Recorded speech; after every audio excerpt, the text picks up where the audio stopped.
Padma madam. మేము కొండాపూర్లో ఉంటాం.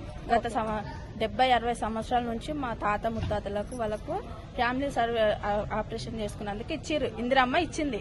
ఈ రోజు రేవంత్ రెడ్డి వచ్చి అది గవర్నమెంట్ దాన్ని తీసుకున్నాడు. ఇన్నేళ్ల నుండి లేని గవర్నమెంట్ ప్లేస్ ఈ రోజు ఎందుకు అయ్యింది? ఈ రోజు ఎట్లా వచ్చి గులగొడతాడు దొంగలాగా? అది మాకు తెలియదు. ఆయన మాకు ఏదన్నా నోటీస్ అన్ని ఇవ్వాలి కదా, ఏ నోటీసు లేదు, ఏది లేదు, ఏం ఇన్ఫర్మేషన్ ఇవ్వలేడు. వచ్చిండు దొంగలాగా వచ్చిండు. శనివారం పొద్దున్న 4 వచ్చిండు. 4 వచ్చిండు. హైదరాబాద్ వచ్చిండు అని గందరగోళం ఇంకా అయిపోయింది. ఇక మాకు పండుగ అయిన 2 రోజులకే వచ్చేసింది. మాకు మా స్థలం మాకు కావాలి. వాళ్ళు ఏం చేస్తారో మాకు తెలియదు. మాది మాకు ఇస్తే చాలు. ఆ రోజు ఇందిరమ్మ పేరు నిలబెడతాం అన్నాడు. ఈ రోజు ఏం నిలబెట్టిండు వాళ్ళు? ఇందిరమ్మ ప్రజాపాలన అన్నారు కదా, లేదు అసలు ఇందిరమ్మ పాలననే లేదు.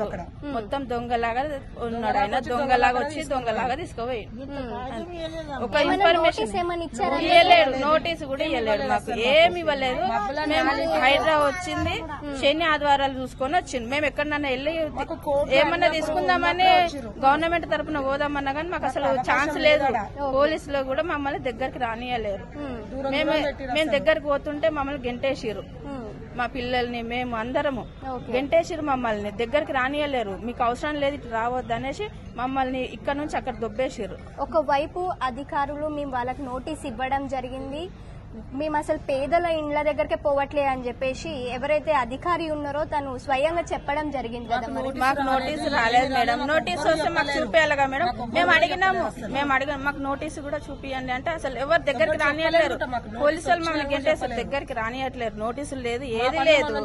మేము సైలెంట్ గా మేము సినిమా చూసినట్టు చూడండి మీరు అని చెప్పేసిరు అంతే. సినిమా చూసినట్టు చూడండి. ఎక్కువ మాట్లాడితే దొబ్బేస్తాం, మిమ్మల్ని లోపలేస్తాము. వార్నింగ్ ఇచ్చారు మాకు. ఎక్కువ మాట్లాడితే మిమ్మల్ని జైలు వేస్తామని చెప్పేసి మా దగ్గర ఆర్డర్లు కూడా ఉన్నాయని అంటారు. కానీ చూపిస్తారు. అడిగినారా మరి? అడిగినా మేడం. మాకు ఏదన్నా మరి ఇన్ఫర్మేషన్ ఇవ్వాలి కదా. మాకు పేపర్ చూపియండి అంటే కూడా అసలు ఏది లేదు. దగ్గరికి కూడా రానియలేరు మమ్మల్ని. 10 సంవత్సరాల నుంచి కేసీఆర్ గారు ఉన్నారు. వాళ్ళు ఉన్నప్పుడు కూడా ఒక్కరు లీడర్ కూడా రాలేదమ్మా. మరి ఇప్పుడు రేవంత్ రెడ్డి అని వచ్చిండు. మా 4 వచ్చిండు. అది గులగొట్టిండు. మాకు కనీసం ఏంది నోటీసు రాలేదు, ఏం రాదు. మాకు ఏం నోటీస్ ఇవ్వరా అని చెప్పేసి అంటే మేము ముందు పక్క జరుగురమ్మా, మా పని ఏదో మేము చేసుకొని వెళ్ళిపోతాం అని చెప్పేసి మా 4 వచ్చిండు. 4 వచ్చి అసలు ఎట్లా అంటే ఒక సినిమా షూటింగ్ అయిపోతుంది అన్నట్టే మొత్తం ఆ లేడీస్ వాళ్ళని పెట్టారు. ఏమన్నా అయ్యింది అనుకో తీసుకెళ్లి లోపల పడేసారు. ఎక్కువ మాట్లాడొద్దు మీరు, మా వర్క్ మనం చేసుకొని ఇవ్వండి అంటే మాకు కనీసం నోటీస్ ఇవ్వాలా కదా అని పెద్దోళ్ళు అంటారు. ఎక్కడ పెద్దోళ్ళు ఉన్నారు? ఆ రోజు ఒక పెద్ద మనిషి కూడా రాలేదు సార్. దాని మీద ఉన్న వాళ్ళంటూ కానీ ఒక పెద్ద మనిషి రాలేదు.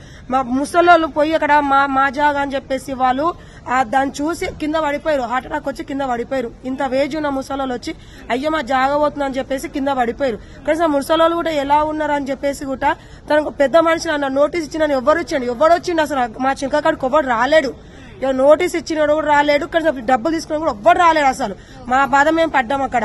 అది మా చూస్తున్నాగా సినిమా చూస్తున్నట్టుగా చూసుకుంటూ ఉన్నాం. కానీ చెట్ల కూర్చుంటే చెట్లకి మీరు ఇళ్లకి వెళ్ళిపోరమ్మా. ముందు ఫస్ట్ మీరు ఇళ్లకి వెళ్ళిపోర్రి, ఇది ఇక్కడ ఉండొద్దు అని చెప్పి శనివారం ఆదివారం రోజు మొత్తం మా జాగా మొత్తం లాక్కున్నారు. మాకు ఇవన్నీ వద్దు. మాకు ఎవరు డబ్బులు తిన్నారో, ఎవరు నోటీస్ తీసుకురో, ఎవరికి ఇచ్చిరో మాకు అవన్నీ వద్దు. మా జాగా మాకు కావాలి అంతే. ఇంకా ఏదొద్దు మాకు. ఇంకా వాడు ఏమన్నా వేసుకొని మా జాగా మాకు ఇస్తే చాలు.